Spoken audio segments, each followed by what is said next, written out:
तिलकुट की कहानी। एक शहर में देवरानी जेठानी रहती थी। देवरानी बहुत गरीब थी और जेठानी अमीर थी। देवरानी गणेश जी की भक्त थी। देवरानी का पति जंगल से लकड़ी काट कर बेचता और अक्सर बीमार रहता। देवरानी जेठानी के घर का सारा काम करती और बदले में जेठानी बचा हुआ खाना, बच्चों के पुराने कपड़े उसको दे देती। इसी से देवरानी का परिवार चल रहा था। माघ महीने में देवरानी ने तिल चौथ का व्रत किया। 5 रुपए का तिल और गुड़ लाकर तिलकुटा बनाया। पूजा करके तिल चौथ की कथा, तिल चौथ की कहानी सुनी और तिलकुटा छीके में रख दिया और सोचा कि चांद उगने पर पहले तिलकुटा और उसके बाद ही वो कुछ खाई।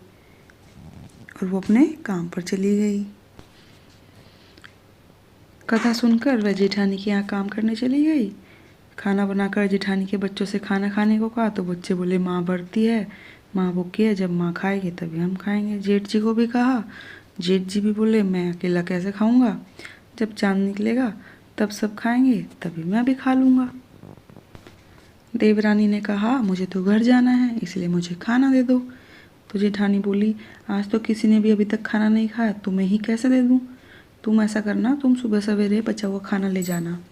देवरानी उदास मन से घर चली आई। देवरानी के पति सब आस लगा रहे थे कि कुछ अच्छा खाने को मिलेगा, परंतु जब बच्चों को पता चला कि आज तो रोटी भी नहीं मिलेगी, बच्चे रोने लगे।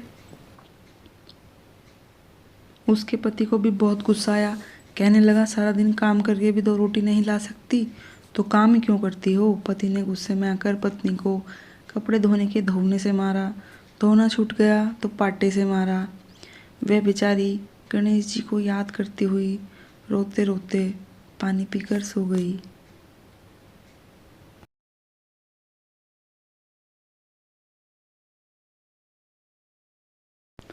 उसी दिन गणेश जी देवरानी के सपने में आए और कहने लगे धोने मारी पाटे मारी, सो रही के जाग रही।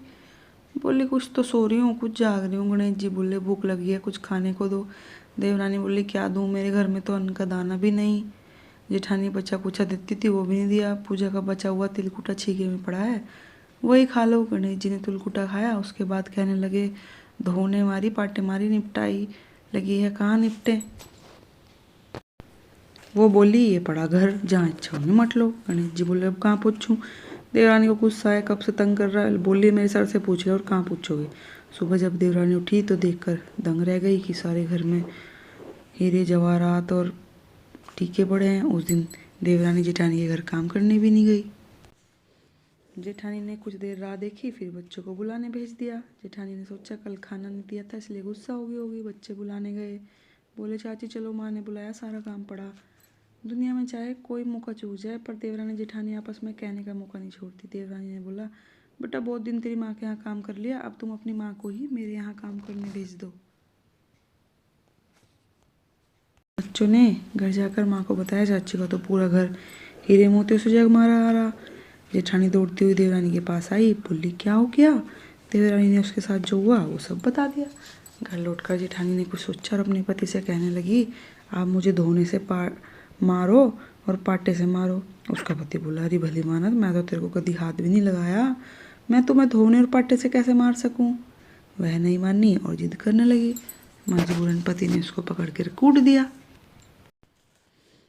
मार खाने के बाद उसने ढेर सारा घी डालकर चूरमा बनाया, छीके में रखकर सो गई। रात को जब विनायक जी आए, भूख लगी क्या खाऊं, तो जेठानी बोली गणेश जी महाराज मेरी देवरानी के तो सूखा चुटकी भर तिलकुटा खाया था, मैंने तो जरते घी का चूरमा बनाकर आपके लिए छीके में रखा।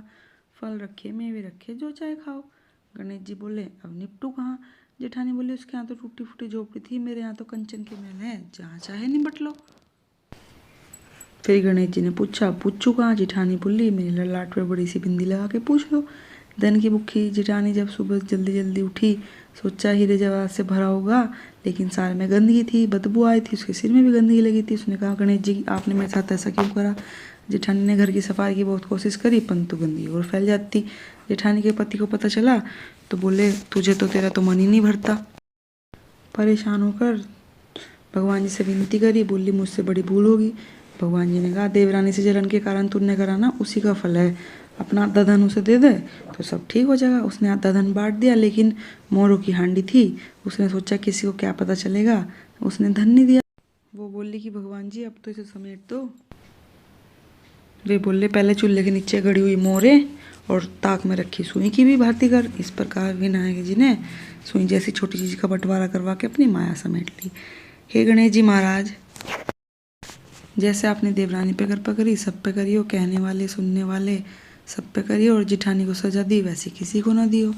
बोलो गणेश जी महाराज की जय, चौथ मैया की जय। आप सभी को तिलकुट के इस पर्व की हार्दिक शुभकामनाएं। भगवान गणेश आपके सब कष्ट हर लें और आपको सुख समृद्धि से परिपूर्ण करें।